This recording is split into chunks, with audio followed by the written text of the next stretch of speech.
The Boston Celtics season is over. Let's talk through it together. We'll do it right here, right now, on the Locked On Celtics podcast. Yup. Beantown, be ever ready. Recognize the city of champs. Back to back, if I say it, it's stamped. Locked on number 19, the best one, the next one. Juice loose in your pool now for the next run.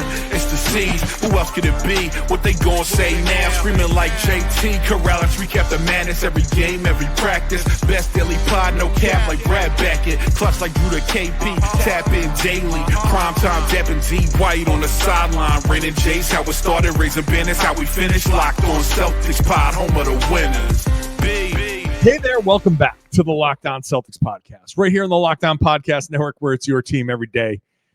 And I still have the Celtics covered every Monday through Friday, plus this last bonus podcast because they're no longer playing on the weekends. Their season ended on Friday night in New York City. But I still have you covered Monday through Friday. I still am going to do daily podcasts. So if you're an everyday or if you're with me every Monday through Friday on a regular basis, stick with me. I am here. We have a lot to unpack when it comes to this season. There is so much to get to that this one podcast isn't going to do it justice. This is a quick kind of in morning, what the hell just happened, almost kind of like setting up a lot of the things that we're going to be talking about in an offseason that started way too soon. If you're new to the show, I'm John Karalis. I cover the Celtics for Boston Sports Journal. I've been covering the Celtics for 20 years. I've written a couple of books. I'm not writing a third book this year on another championship run, unfortunately. But buy one of my other two books. You can do that wherever you can find books. So online. And that's what we're going to do. No ads today, nothing special, no nothing. This is no structure. This is just the season is over. If you are looking on the YouTube page, my graphic here is now no longer has the Larry O'Brien trophy that no longer belongs to the Boston Celtics. Another team is going to have that trophy. And one of those teams might be the New York Knicks, who are still amazingly in this thing. It's funny. The Knicks could not beat a good team all season long, all regular season long. All of a sudden, the playoffs come along. They beat the Celtics. They outlast the Cleveland Cavaliers. And if Denver beats the OKC Thunder, the Knicks will still be alive while all 60-plus win teams will be gone. What a weird season / playoffs. That's probably going to be one of the things that I get to in the off season here. Now that we are in the off season, I just, it's hard to grasp the fact that this is the off season now. But look, the Celtics, this game 6 was an abomination. They were down by, I don't even remember what the biggest lead was. I think it was at one point 40-41, something like that. It was gross. And they it was tied at 16 at one point. Both teams were playing ugly. And then the Knicks just took off, and the Celtics never had anything. They never had a gear. They never had that. We're going to keep up type of thing. They didn't have it. Jaylen Brown didn't have it. He had 7 turnovers in this game, 4, I think, in the first quarter. Celtics turned the ball over as a group too much. They had too many offensive rebounds that they allowed. They could never really hit shots. Jaylen scored 20. It took until 5 minutes to go in the third quarter for Al Horford to get to 10. And that's it. Like that, the Celtics just didn't have it in this game at all. It might have been their worst overall performance. Obviously, they missed Jayson Tatum. They probably could have gotten as much from a post-operation Jayson Tatum as they did from some of their other guys like Jrue Holiday. Just for whatever reason, collectively, it just didn't work, right? Luke Cornett couldn't duplicate what he had at all in game 5. It was just not even, just night and day. Kristaps Porzingis hit a couple of shots, but he never got it going. After the game, he said, I played 13 minutes or whatever. I could lay down right here and take a nap. I'm done. So the game itself was just an embarrassing, just kind of gross, forgettable, a game that everybody who played in it will look back on it and be like, that's probably one of the worst games I've ever been a part of. This series should go down as one of the worst series these guys have been a part of. I'm struggling to determine, like, was this series worse or was the 2023 series worse? I really don't know, because at least in this series, like, the Celtics had 20-point leads in all but 2 games. They lost. They only won 2 of those games. They choked away games 1 and 2.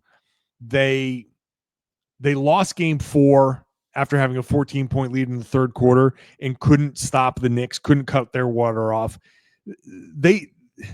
This very easily could have been, if the Celtics took games of 1 and 2 seriously, or just say game 1 seriously.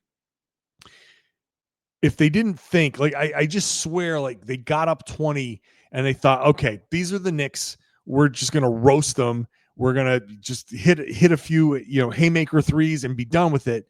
And when that didn't work and the Knicks came back, I think the Celtics got shook. And you're not supposed to get shook as a champion. You're supposed to get through that stuff, and the Celtics never could. So they should have won game 1. They should have won game 2. If they had won game 1, game 2 wouldn't have gone that way. Who knows how the rest of the series would have gone, but I think there's a strong possibility if the Celtics take game 1 seriously, they win this series in 4 or 5. Jayson Tatum is still standing on 2 healthy legs, and the Celtics are getting ready to prepare for the Indiana Pacers. But that's not how it went, and I can pretend to know how it would have gone, but I clearly don't know how it would have gone. And the Knicks, give them the credit. They never gave up, and they took advantage of the Celtics, and they won this series. They just flat out, they won this series. So, yep, hand up. I was wrong about this series, but a lot of people were wrong about this series. Knicks fans were wrong about this series. No one thought that this, unless you're just like a diehard Knicks fan, no one who critically thought about basketball gave the Knicks an actual chance in this series. But that's why you play, and that might be why the Celtics just couldn't get the job done, because they didn't prepare, or they didn't take the Knicks seriously enough, and here they are, fall flat on their face. And I think one of the things that comes out of this, there's a couple of things. One is they should be really, I mean, I know they're disappointed, but this is a real missed opportunity for them. You don't get chances like this to run it back the way they did. And the other part is, we've now entered a new era, a new phase in this Tatum Brown era. So let me start with the first part. I think the worst part of Friday night for the Celtics has to be, and it's probably already done by the time we're recording this, that plane ride home. That has to be the worst part of all of this. Because if I'm the Celtics, I'm looking at this and saying, riding on that plane and looking around and seeing Jrue Holiday and Kristaps Porzingis and a bunch of guys who I don't know if they're going to be on the team next year. I have no idea how this summer is going to go. But I do know one thing. The Celtics have a lot of moves to make. They have to get under that second apron. They have to make not just cost-cutting moves. They have to make moves that get them the flexibility to make moves next season. And that's the big thing for the next phase. This isn't just they're too expensive, you got to tear it down, or at least cut salary. This is, they're so expensive and so far over the second apron that it's restrictive. And you don't just have to get down below the second apron by like a couple of bucks. You have to get down below the second apron enough where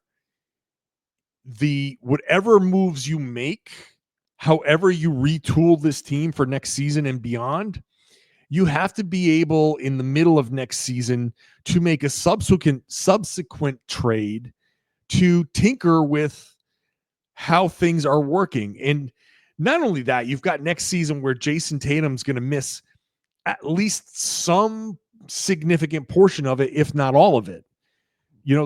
I still have, by the way, some optimism. I've talked about this before, but I do still have some optimism that Tatum could come back somewhere around January or so.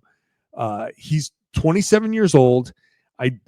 He got operated on right away by one of the preeminent surgeons in this field here in New York City. And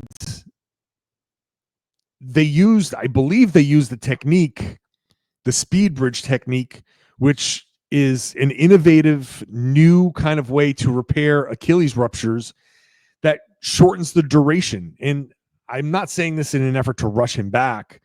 He'll be back whenever he's ready to be back, whenever that is.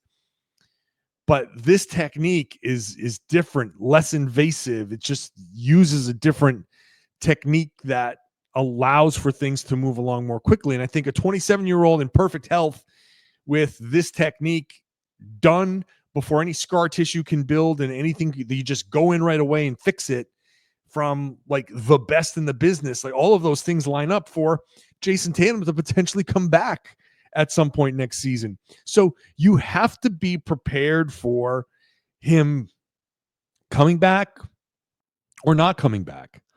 And both are possible. So you have to figure out, like, what team do you build around these guys? What fits do you have? What doesn't work? You're going to have to take some chances. You're going to have to take back some players here. And it's not going to be like a couple of seasons ago where you know what you're getting with Jrue Holiday.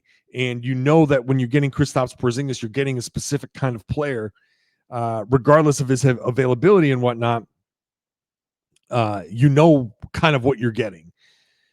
They're going to have to take back some players that maybe you don't know exactly what they're going to give you around Tatum and Brown. And around Brown specifically to start the season. And again, maybe for the entire season, but maybe working Jayson back in next season, at the end of next season. You just have to be prepared for a lot of different contingencies.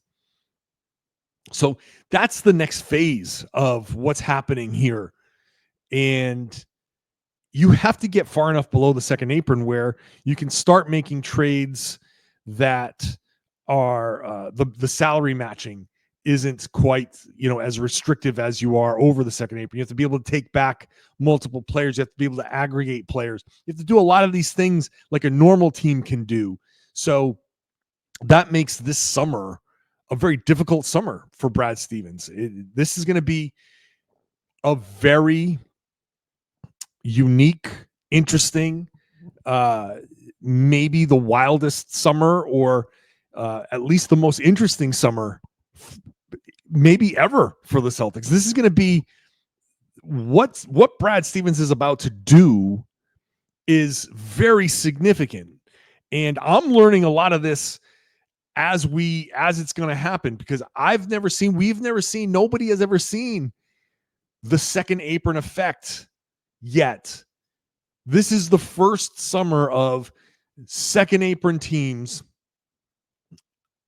starting to shed, and how that's going to go and how draft picks will be involved.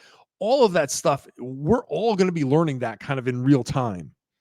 So that's going to make this summer incredibly interesting. Factor in the Jayson Tatum injury, factor in the, development of certain guys and where Jaylen Brown is, and in all of this stuff. This is going to be a wild offseason for the Celtics, which makes this loss to the Knicks just especially hurtful for them.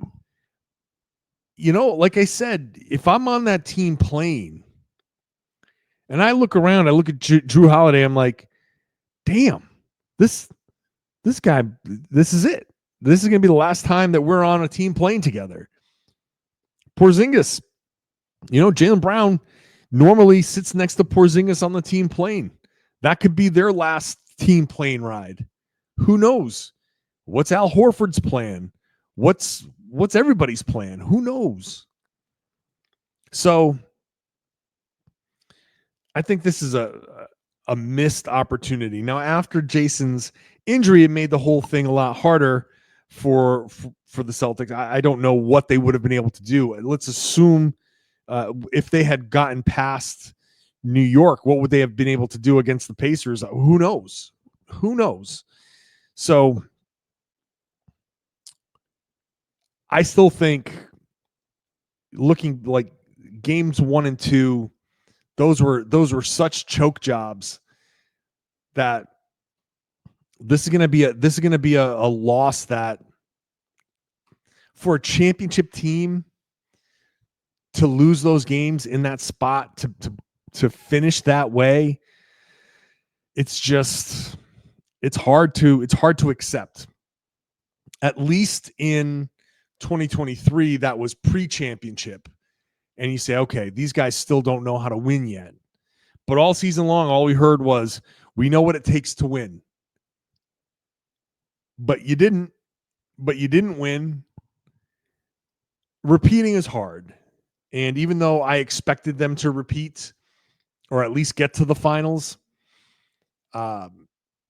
I can, yes, the repeating is hard. Winning any championship is very difficult. Doing it twice in a row, there's a reason why teams haven't done it, right? As disappointing as this season is, you look back over the course of history and it doesn't happen very often. Only the most special teams are able to do it, and they've had incredible runs of luck to do it. And even those teams, the injuries to the Warriors, that it doesn't always work out for them. There's a reason why no Celtics team has repeated since Bill Russell, right? Larry Bird didn't do it. A lot of teams didn't do it. No team has done it in what? Where are we at? 7-8 years now in the NBA. It's hard. It's hard to do. But if any team was in a position to do it, I thought this Celtics team was, and they couldn't get it done. A really tough, embarrassing loss in Madison Square Garden. It does blow my mind that the Knicks or the Pacers, one of those two teams is going to the NBA Finals. Either the New York Knicks or the Indiana Pacers are going to the NBA Finals. That is mind-blowing to me. That's not something I would have thought at any point during the season. At any point during the season. And I don't think any analyst would have said so. Here we are. We could be looking at Minnesota and New York. Yeah. I know a lot of people are saying, like, hey, this OKC Denver series, that's the NBA Finals. Whoever wins that's going to win the championship. I don't know. I'm not sold on that. I'm really not sold on that. I don't know if there's an outcome that can happen that won't be annoying. I mean, if the Pacers win, first of all, if the Pacers win the championship, oh my God. Like, can you imagine the season that they had? There was a point there where they were like wondering if they were going to be in the play-in. Can you imagine if the Pacers win it? I mean, that wouldn't be annoying. That would be like shocking. And side note, just the side note, the Pacers winning a championship, let's just say that they do. Is that really an indication of who the best team in the NBA was? I don't know, man. Like, it's weird to me. And I'm not saying that because they should give it to the Celtics. Really, the best team all season long would be the Thunder, right? The Celtics were the third best team all season long.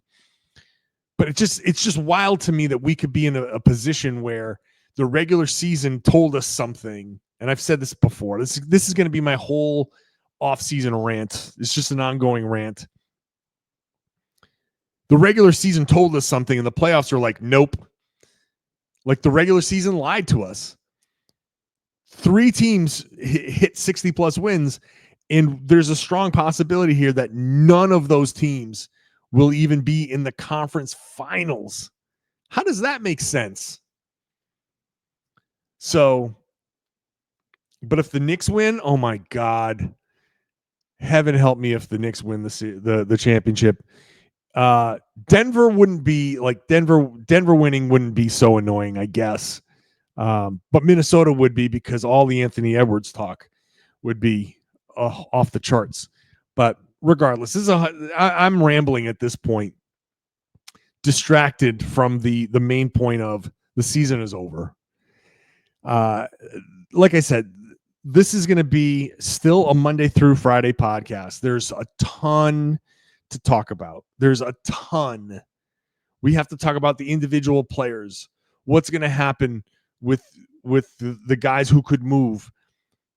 How do you move them? Where do you move them? There's going to be a lot of speculation, rumors. I'll be talking about all of that stuff. We'll try to put up our own version of a plan for this team, which is going to be a fly by the seat of my pants thing. I have no idea. This second April thing is just so new to everybody, but we will analyze it as best we can. And I'll be here for you Monday through Friday. So make sure you stick with the podcast. Make sure you are subscribed. Watch the show on YouTube. Get into the comments section. Commiserate with one another. It's a safe space. As long as Knicks fans, maybe wait for the Knicks fans to like run their course. They're going to get distracted and move over to the Locked On Pacers, and they could all fight it out.